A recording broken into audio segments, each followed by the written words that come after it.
Hi అండి, అందరూ ఎట్లున్నారు? మంచిగా ఉన్నారా? ఈరోజు నేను కుష్కా రైస్ చేయాలనుకుంటున్నానండి. చాలా రోజుల తర్వాత నాకు మా సార్ గుర్తు చేశారండి ఒక యూట్యూబ్ ఛానల్ ఉందని. నేను నిజంగా చెప్పాలంటే మర్చిపోయాను, బిజీ లైఫ్లో పడి. నేను వంటల కోసమే ఛానల్ క్రియేట్ చేశాను. ఏం చేయాలని ఆలోచిస్తుండగా నేను యూట్యూబ్ ఓపెన్ చేసినప్పుడు నాకు ఈ కుష్కా రైస్ కనపడిందండి. చాలా బాగుంది, చాలా టేస్టీగా వచ్చిందండి.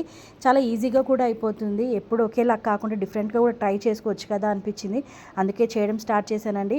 ప్రెషర్ కుక్కర్లో ఆయిల్ గీ వేసుకోవాలి. ఒక 3 టేబుల్ స్పూన్ గీ వేసుకోండి.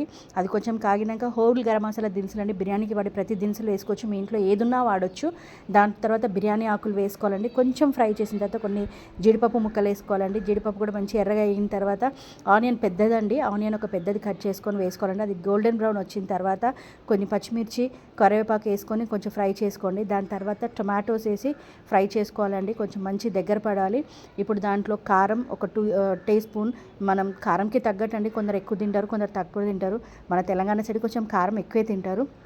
ఒక 2 టేబుల్ స్పూన్ కారము, ధనియాల పొడి ఒక స్పూన్, తర్వాత గరం మసాలా ఒక హాఫ్ స్పూన్ వేసి మంచిగా కలుపుకోవాలండి. దాని తర్వాత ఇప్పుడు పుదీనా, కొత్తిమీర వేసుకొని మంచిగా కలపాలండి దగ్గర పడడానికి. ఇప్పుడు ఒక కప్పు పెరుగు వేసుకోవాలండి. సేమ్ మన బిర్యానీ ప్రాసెసే, కాకపోతే ఏంటంటే దీంట్లో చికెన్ కానీ ఇంకా వెజిటబుల్స్ కానీ ఉండవండి, అంతే.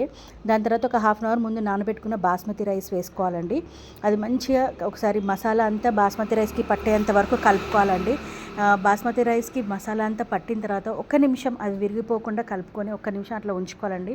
దాని తర్వాత ఇప్పుడు ఒక కప్కి 2 కప్పులని నేనైతే అందాజా ప్రకారం వేసుకుంటానండి. నేను ఎప్పుడు కొలతలతో వేయలేదు, నేను ఒక అందాజా చూసి వేసుకుంటాను. మామూలుగా ఇప్పుడు కొత్తగా న్యూగా ట్రై చేసే వాళ్ళైతే ఒక గ్లాస్కి ఒక గ్లాస్ రైస్కి ఒక గ్లాస్ వాటర్ వేసుకోవాలండి.